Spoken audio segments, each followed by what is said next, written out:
One decision can change everything. A new country, a new language, a new version of you. Study abroad is not just education. It's becoming who you were meant to be.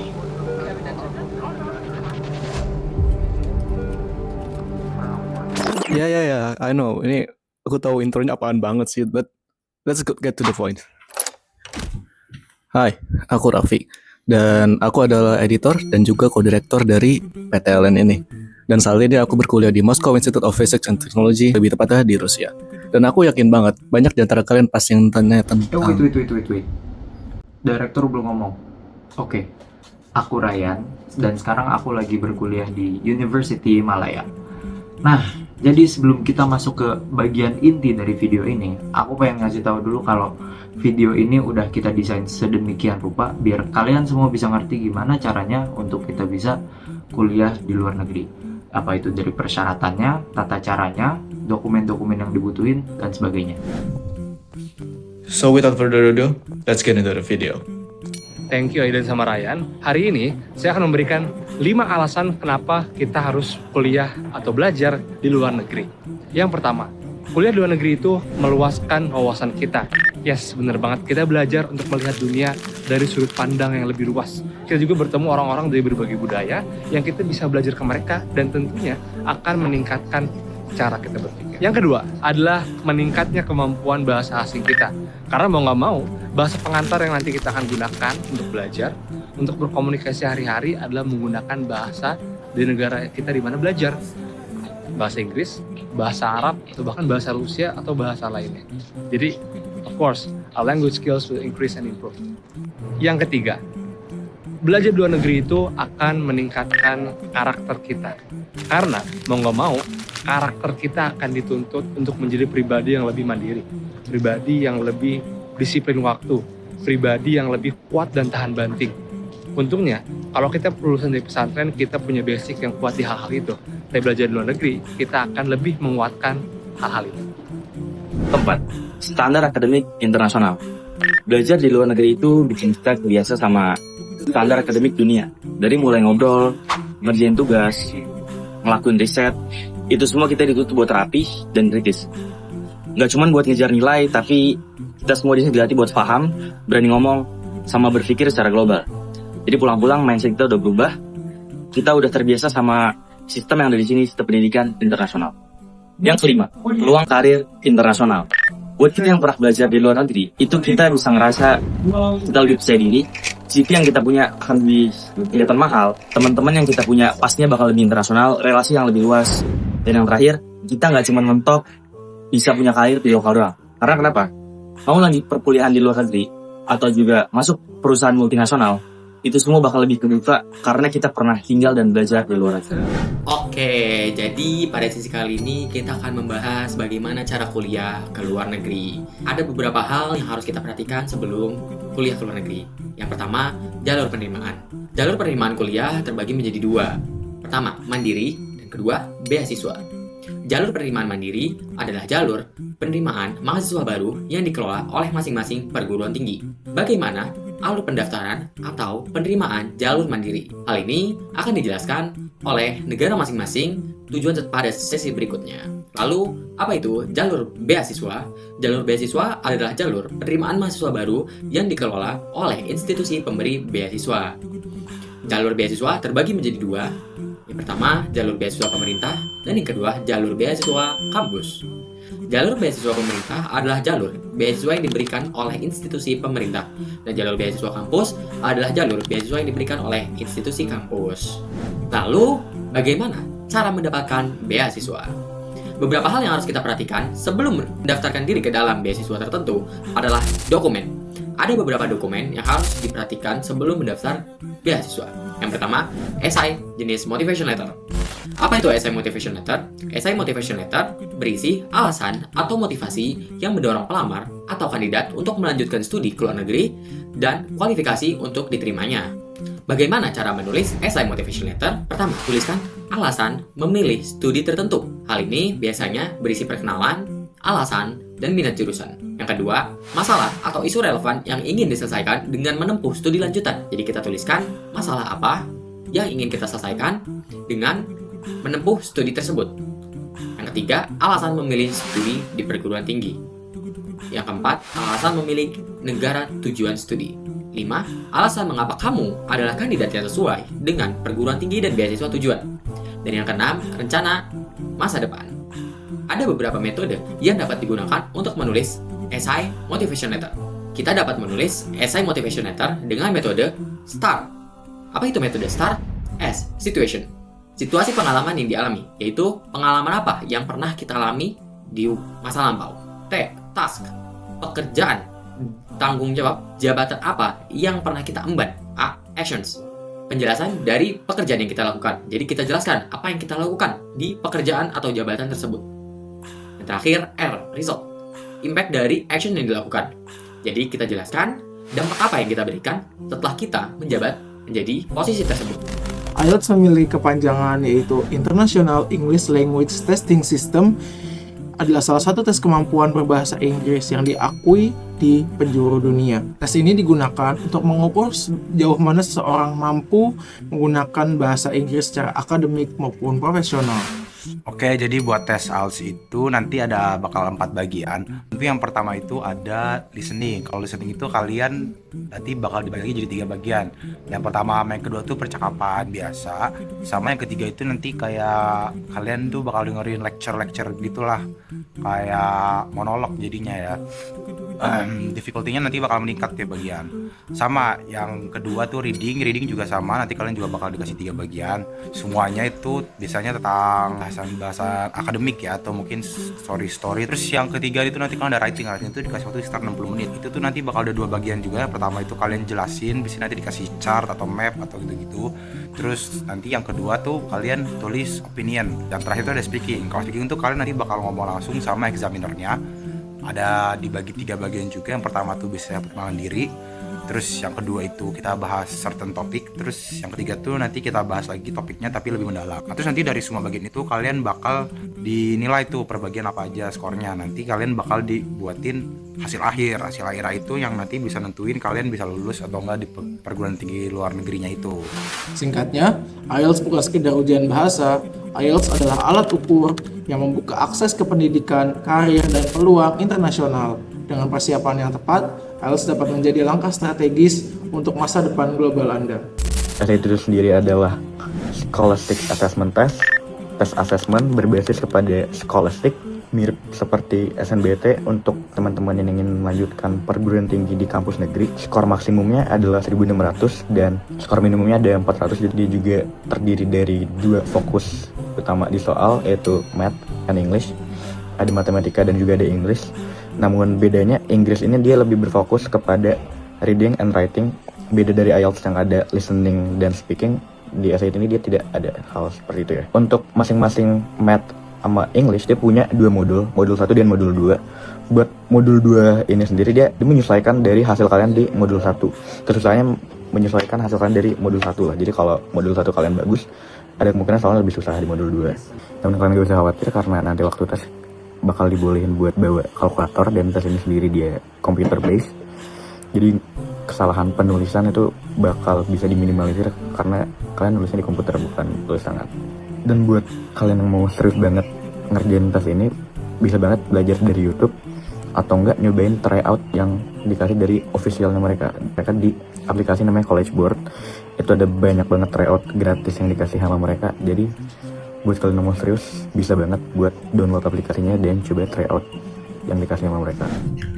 Oke, kita udah jelasin panjang lebar soal dokumen, yang dibutuhin apa aja, terus juga cara kuliahnya gimana, tapi kita kan belum ngebahas tentang gimana cara nyari beasiswa ya. Since we are in a digital era, udah banyak banget platform-platform buat kita bisa nyari beasiswa. Sebagai contoh, kita bisa ngambil Instagram. Nah, di Instagram itu udah banyak banget akun-akun Instagram yang buat ngebahas beasiswa. Sebagai contoh, kita punya Kobe Education, Titik Nol, ataupun Scholars, dan masih banyak lainnya.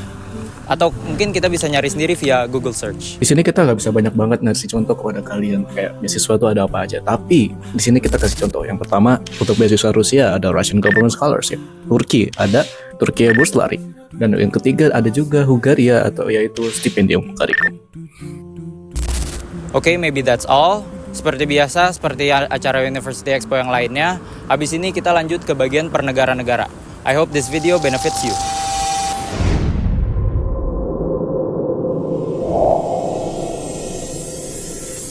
Madinah Munawwarah, kota yang selalu punya tempat khusus di hati para penuntut ilmu. Kota suci kedua setelah Mekah, tempat di mana wahyu turun dan peradaban Islam tumbuh begitu kuat. Selama berabad-abad, holaqoh para ulama di Masjid Nabawi terus melahirkan orang-orang yang membawa ilmu dan kebaikan ke berbagai penjuru dunia. Dan hari ini, kita akan melihat perjalanan para pelajar dan alumni yang menuntut ilmu di kota penuh keberkahan ini. Mulai dari suasana kampus, kegiatan sehari-hari, sampai pengalaman istimewa belajar langsung di Masjid Nabawi. Assalamualaikum warahmatullahi wabarakatuh. Ahlan wa sahlan. Perkenalkan, saya Salman Rafli. Dan saya Hasif Muhammad Hilal. Dan pada hari ini kita akan menemani kalian untuk menelusuri bagaimana kegiatan belajar di Kota Madinah, dari mulai kegiatan langsung universitas sampai suasana belajar bersama para masyayikh.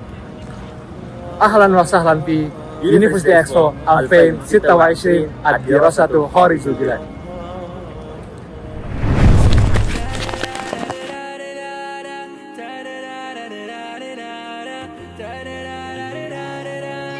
Teman-teman semua, seperti yang kita tahu, Madinah itu kota yang dipenuhi dengan keberkahan. Di sini tuh ilmu tuh berada di semua penjuru kota.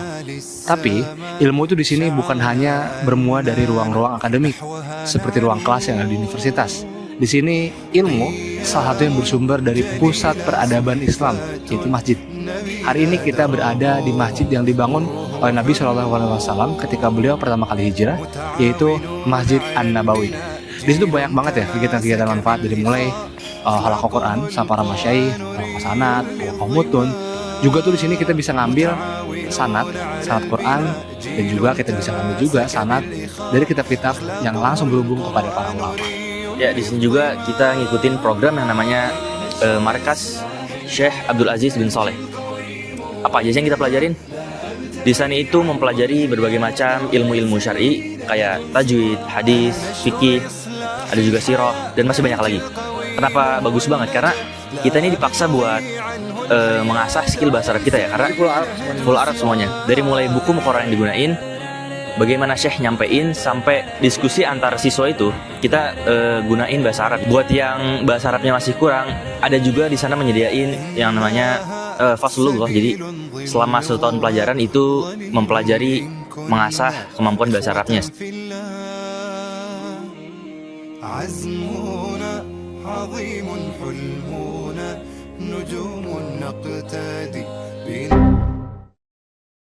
Ya, jadi ini lagi makan di Madinah.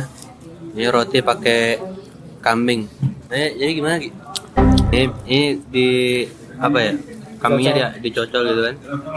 Terus Jadi ada orang itu biasanya itu kita belinya itu roti tamis. Ini lebih gede lagi gitu tamisnya. penutupan.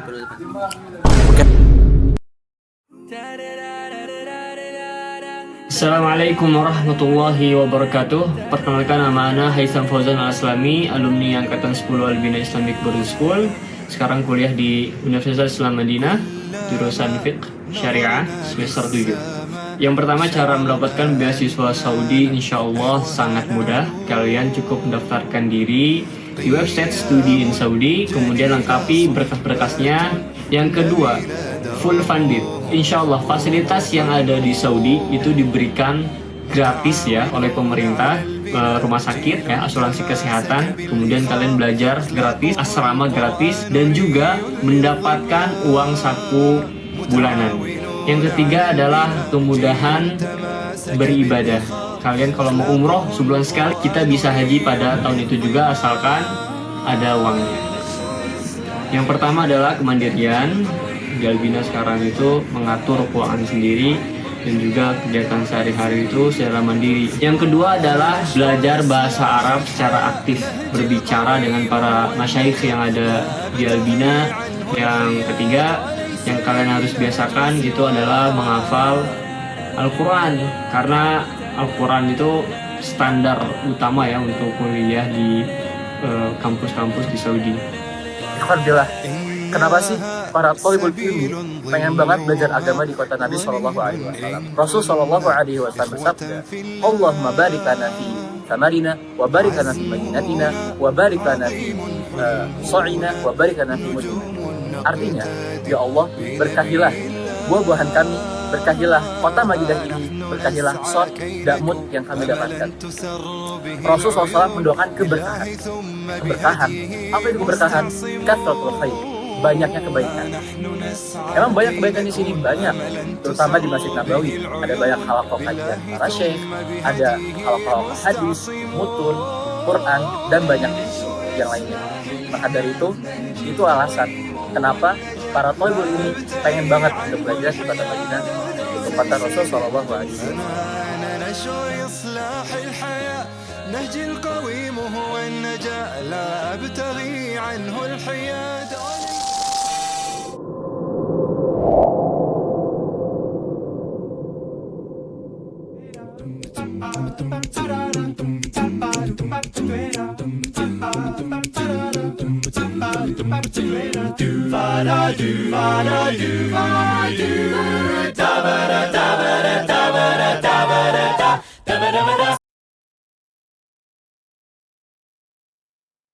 Assalamualaikum warahmatullahi wabarakatuh.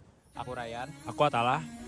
Jadi setelah video yang tadi, sekarang kita ke video ini. Video ini bakal ngejelasin tentang perkuliahan di Malaysia. Di video ini juga kita bakal ngejelasin gimana cara masuk kampus, beasiswa, living cost, dan fasilitas kampus.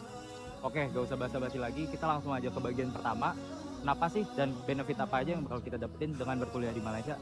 Oke, kalau gitu langsung aja kita lanjut ke Arvin Raditya Adi. Let's go.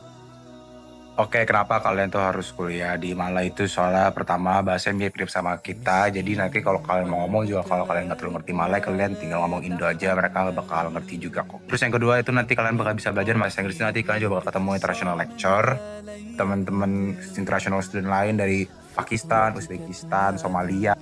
Nah, tapi tenang aja, di sini juga banyak kok orang-orang Indonya. Terus yang ketiga itu tempat fasilitasnya bagus-bagus. Ya jadi kalau semua pakai kursi-kursi yang panggung-panggung gitu tuh keren banget lah, keren banget.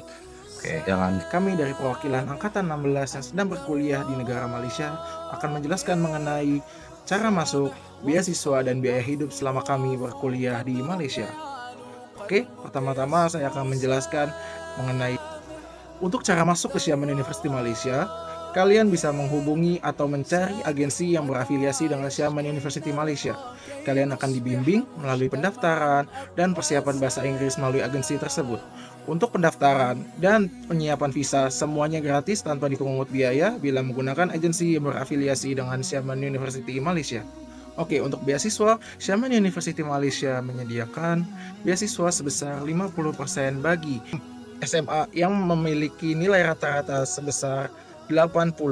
Lanjutkan dengan Arvin dari sesi Universitas Utara Malaysia. Oke, jadi ada dua cara masuk buat masuk ke UUM. Itu yang pertama itu kalian lewat jalur mandiri, itu kalian nanti daftar kampusnya sendiri, terus kalian juga bisa daftar visanya sendiri kayak aku. Jadi kalian bisa naik pakai agent aja. Kalau pakai agent itu kalian nanti mungkin agak berlebih ya, tapi kalian udah tinggal tunggu aja nanti keterima. Terus nanti untuk beasiswa sih di sini ada beasiswa internasional ya, kayak dari Maybank. Setelah ini penjelasan dari Universitas Malaya. Silahkan. Oke, thank you guys. Sekarang kita lanjut ke University Malaya yang terletak di Kuala Lumpur. FYI, kampus ini adalah kampus terbaik se-Malaysia dan berada di peringkat 3 di Asia Tenggara. Buat masuk sini ada dua cara. Yang pertama pakai agent, yang kedua cara mandiri. Kalau kalian daftar pakai agent, kita hanya perlu memberikan dokumen kita kepada agent dan agent akan mengupload semua dokumen itu. Kalau mandiri kita harus mensubmit dokumen kita secara manual. Dan adapun dokumen yang diperlukan adalah yang pertama paspor, yang kedua pas foto, yang ketiga ijazah, yang keempat transit nilai, lalu yang terakhir adalah tes kemampuan berbahasa Inggris. Oke, kita lanjut ke BM. Oke, thank you Bes. Lanjut. Jadi di sini aku bakal ngejelasin untuk beasiswa apa aja yang bisa kita apply untuk ke University Malaya. Jadi ada dua, ada beasiswa government dan beasiswa swasta.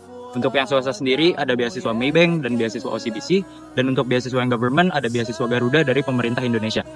Oke, mungkin segitu aja untuk yang beasiswa. Kita balik lagi ke Gaisan. Untuk biaya hidup di sini sekitar 1.000 sampai 1.500 ringgitnya per bulan, atau sekitar 4 sampai 6 juta sudah termasuk kalian laundry, makan, dan transportasi. Lanjutkan dengan Arvin dari sesi Universitas Utara Malaysia. Oke, kalau buat living cost di UM itu murah banget. Pokoknya kalau buat inapa siswa atau kayak tempat tinggal gitu sekitar 4 juta atau 5 juta per semester. Terus kalau misalnya buat biaya makan 400 ringgit atau 500 ringgit itu udah cukup banget. Biaya internet sekitar 30 ringgit per bulan. Sama di sini nggak ada uang transport. Pokoknya murah banget lah. Kalian 2 juta tuh udah cukup banget. Setelah ini penjelasan dari Universitas Malaya. Oke, lanjut buat living cost di UM. Jadi untuk di UM sendiri atau di Kuala Lumpur, living cost-nya itu dari akomodasi. Kalau misalkan tinggal di asrama kita bisa dapat 450, tapi kalau misalkan tinggal di apartemen di luar bisa kisaran dari 750 sampai 1000 ringgit. Nah, kalau buat makan itu ke sebulan kira-kira bisa 450 ringgit, dan kalau buat transportasi itu 100 ringgit sudah cukup lah buat sebulan. For all the times I made you cry, the days I told you lies. Now it's time for you to rise.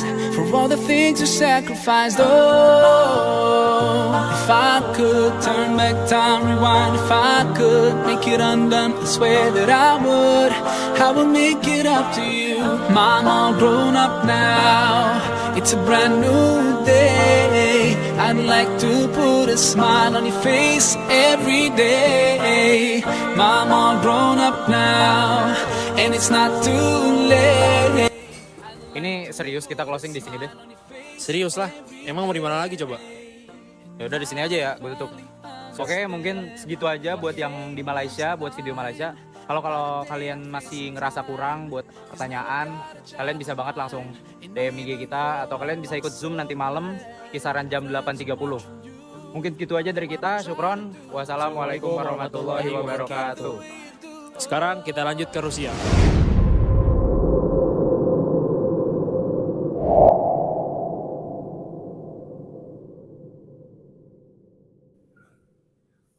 Сейчас хорошо. Хорошо.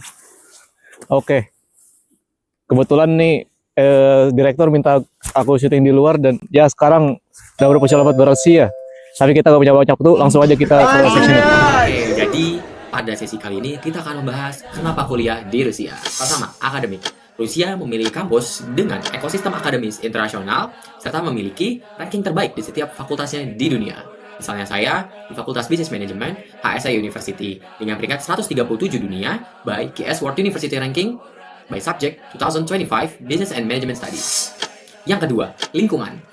Rusia memiliki perpaduan lingkungan lokal dan internasional yang mendukung perkembangan diri dalam bahasa seperti bahasa Inggris dan bahasa Rusia, serta membuka berbagai perspektif dunia, tetapi tetap mendapatkan dukungan dari lokal dengan banyaknya mahasiswa Indonesia yang berkuliah di Rusia. Tidak hanya itu, di Rusia kita dapat mengikuti dan berkontribusi dalam organisasi internasional seperti PPID atau Perhimpunan Pelajar Indonesia Dunia.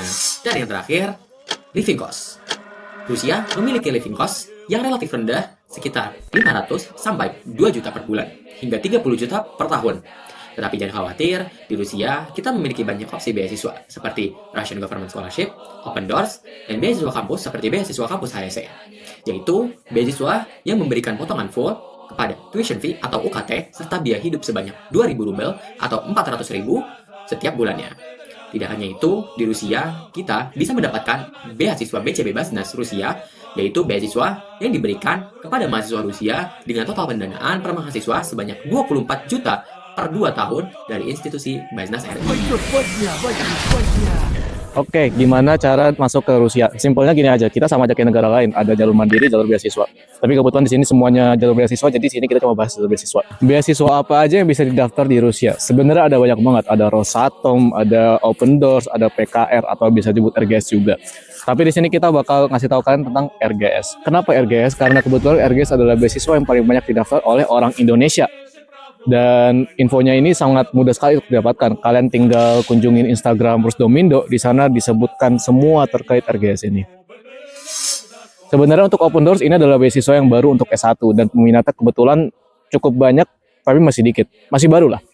Nah, jika kalian tetap ingin mendapatkan info terkait itu, kalian bisa langsung aja kontak ke kita, karena kebetulan kita juga punya banyak teman-teman yang juga lulusan dari Open Doors ini. Halo semua, saat ini saya akan membahas tentang tips and trick saat berkuliah di Rusia. Yang pertama dari segi bahasa, kalian harus serius banget belajar di sini karena mayoritas orang sini nggak bisa bahasa Inggris. Malahan orang yang bisa bahasa Inggris itu kehitung jari, kayak orang-orang kaya doang. Dan buat suhunya, apalagi sekarang musim dingin ya, di kota saya sendiri suhunya udah tentu minus 20-an. Dan buat ngakalinnya harus pakai baju yang tebel-tebel. Saya sendiri biasanya pakai 3 lapis buat ngakalin living cost tuh dengan kurangin jajan di luar, banyak-banyakin masak, karena perbandingan biaya buat masak sama jajan di luar, makan di luar itu ngaruh banget teman-teman. Saya beberapa kali jalan sama teman, kita makan mau restoran Viet, restoran Cina, restoran Jepang, itu pasti kenanya lebih di atas 500.000. Dan yang terakhir buat sholat, kalau kalian mau kuliah di sini jangan lupa sholatnya ya, soalnya gak ada yang bakal ngingetin kalian, teman-teman kalian gak semuanya muslim, dan kalaupun muslim belum tentu mereka sholat, apalagi sholat Jumat. Minum-minuman di sini itu sangat amat normal. Mungkin kalau di Indonesia tidak normal ya, tapi kalau di sini kelihatannya seperti minum soda aja. Jadi kalian jauhin. Tips dari saya sendiri, carilah kampus yang dekat dengan masjid, atau enggak sebelum kalian milih kampus, survei dulu kampusnya dekat dari masjid atau enggak. Tetap berpegang teguh kepada agama, karena itu yang akan membimbing kalian nanti mau di dunia maupun di akhir.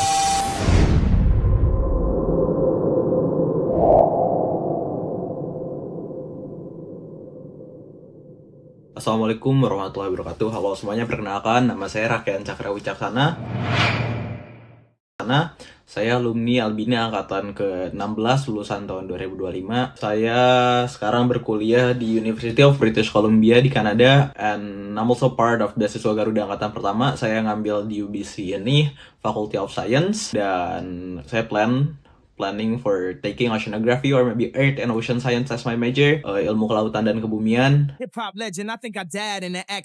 Untuk benefitnya mungkin dari lingkungan, dia satu-satunya provinsi yang berani ngeklaim kalau provinsi ini adalah provinsi yang paling indah di dunia. Saya kemarin udah 6 bulan di sini dan saya udah explore beberapa tempat, kayak hiking, diving di danau, ke pantai segala macam, dan telusuri mungkin belum sampai sepertiganya, itu masih kayak 1/10 atau berapa, apalagi dari saljunya segala macam. Ini 4 iklim, di sini cukup dingin. Benefitnya mungkin yaitu dari pertama dari lingkungannya yang memiliki pemandangan bagus. Kalau dari kampus mungkin UBC ini kalau nggak salah dia top 40 di dunia menurut QS Rank, dan dia juga provide facility, faculty staff, lecture-nya juga bagus banget, melebihi apa yang saya ekspektasikan. Iya, mereka masih bisa berkembang.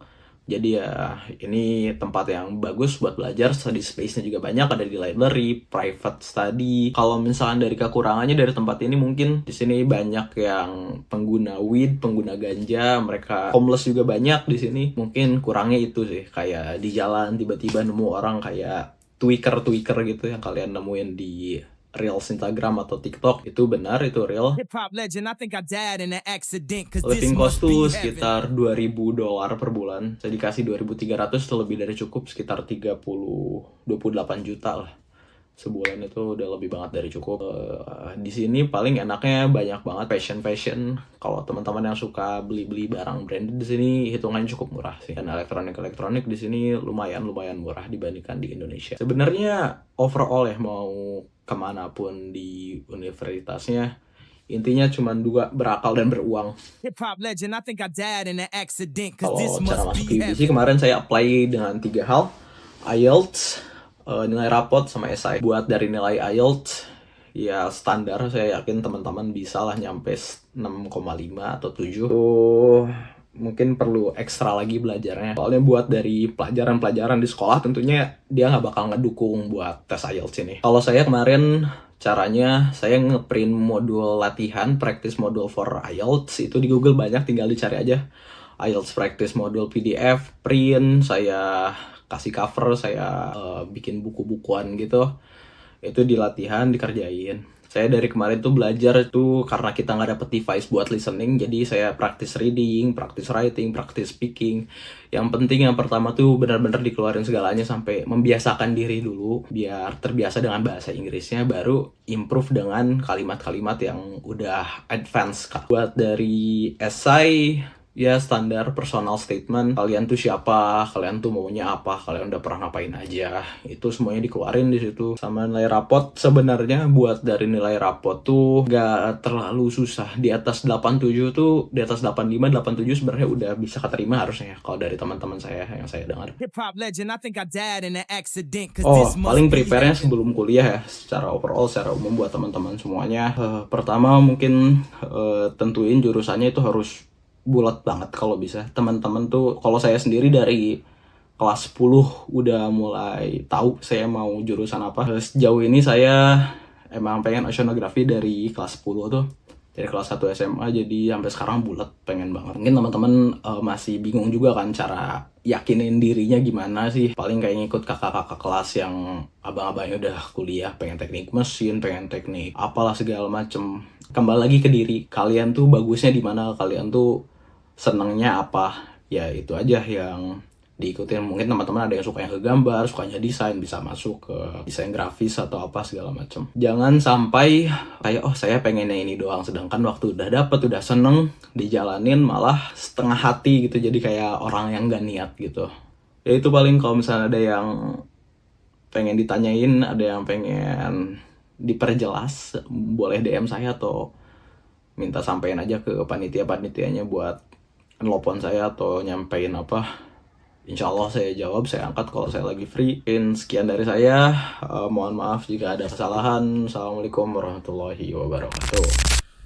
Informasi ekstra untuk kalian, kami dari Panitia PTLN berencana untuk mengadakan Zoom meeting bersama kalian semua. Jadi bagi kalian yang masih punya pertanyaan, silakan kalian gabung ke Zoom meeting ini. Untuk kelasnya lebih tepatnya di mana, lokasinya, kalian akan diinformasikan oleh panitia di lokasi. So see you on the Zoom meeting.